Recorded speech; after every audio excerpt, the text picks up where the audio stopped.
Alright, I'm back. This time ready to do some cleaning. Now I want to talk to you about our backpack vacuum. These are backpack vacuums. They are called backpacks because they go on your back. They're not to be used while sitting on the floor.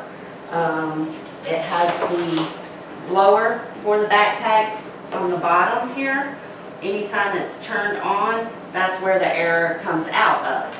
If you sit it on the floor with it running, you will burn out the motor, and that will cost the company about $400 to $500 to replace it.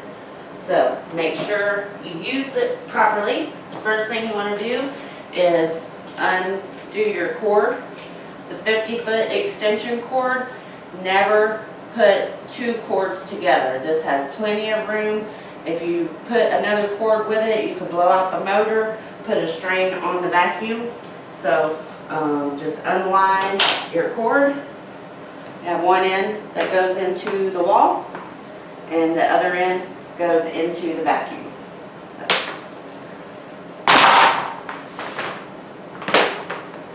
Plug it into an outlet. Take the other end. Cord untangled so it doesn't snag on anything, and then you plug your other end into the vacuum. Your cable cuff, you don't want to lose this. You'll have loose wires all over the back of the car, and then I will be upset because the van is messed up. So you hook your cable clip onto your side belt here. All of our backpacks are adjustable. Your straps adjust. Come a little closer so you can see it.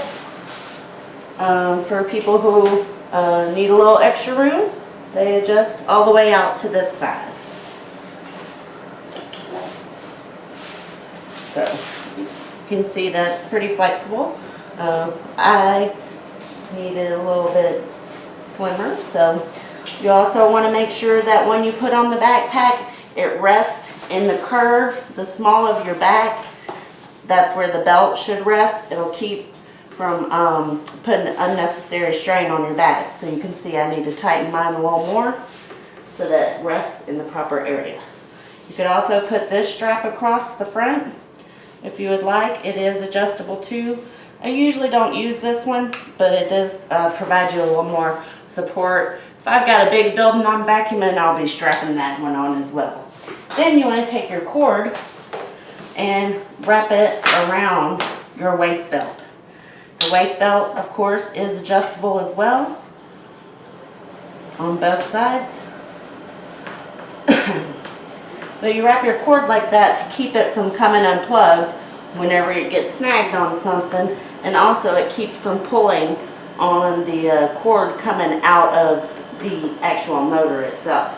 So make sure you're all wrapped up, ready to go. The on-off button is back here. For this training video, I will leave that off so that you can hear what I'm saying. The backpack is also adjustable on the lid. You can use it for a right hand, or if you take it off, flip it around, you realize, oh, this one's set up for righty. I'm a lefty. So you just unscrew the lid. Pop it off, easier said than done, and flip it around for a left-handed person's use. So I'm going to switch it back over here, and actually that hose was a little close to my head for my purposes, so I'm going to slide it around even a little more.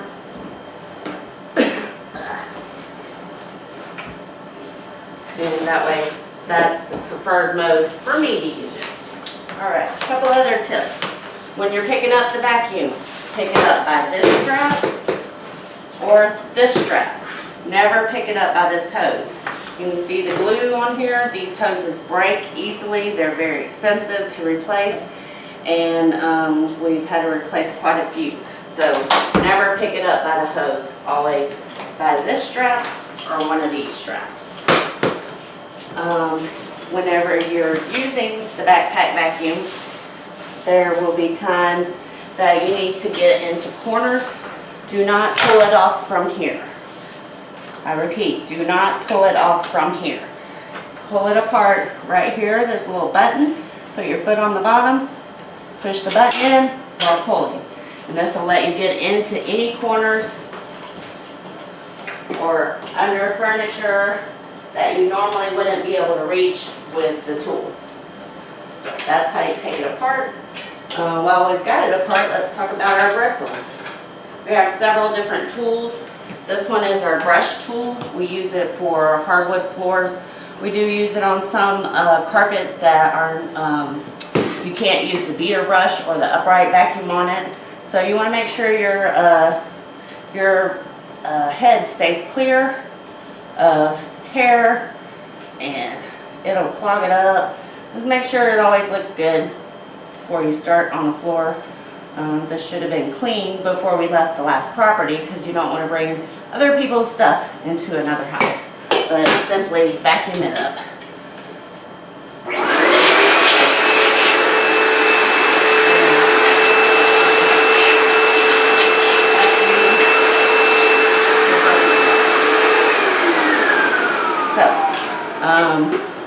This head, as you see, it spins all the way around. That's so that you can get all different kinds of angles.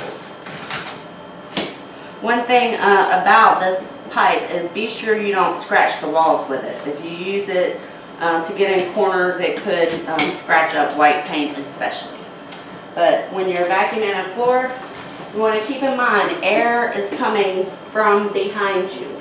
So if you're in an area where there's a lot of dog fur or a lot of debris on the floor, you want to go into the room, and vacuum into the room. Because if you start over here, you're blowing all that dog fur around, and you'll turn around and there'll be a cloud of dog fur blowing around. So just remember, there's a blower behind you. Also, when you're cleaning offices, if you're near desks that have loose paper, you turn like this, there goes all the paper. So keep in mind, you've got a heavy blower behind you. And it does take some practice to remember that. But when you're vacuuming into a room, you want to hold the vacuum so that you're actually getting the dirt on the floor. The bristles in the back are a little bit taller than the bristles in the front. You want to allow the dirt to get in between there so it's actually sucked up instead of you just pushing the dirt along. Whenever you're doing a room that has baseboards like this, feel free to clean the baseboards. Like I said, just make sure you're not scratching the baseboards with the metal pipe. Sometimes I do it this way, but don't hit the metal pipe against the walls or baseboards. Whenever you're vacuuming under tables, you see it's got pretty good flexibility to get in and around everything. You can get under low furniture by simply getting down like this, under beds. It's a very flexible tool. So we'll make sure that we give you a couple of go-rounds on it before we let you go on it. But just keep those things in mind. Alright, I am strapped up properly, plugged in properly, and now I'm going to demonstrate how to use it on a room. You'll pay close attention as I go under the cabinets. I'll be getting into the corners very well with this, and when needed I will take off the bottom part of the hose and get into the corners. You'll also see me lift up the rugs. You're welcome to set them aside, so once you mop, you can just mop the floor. You don't have to keep moving the rug around. So this is how it goes.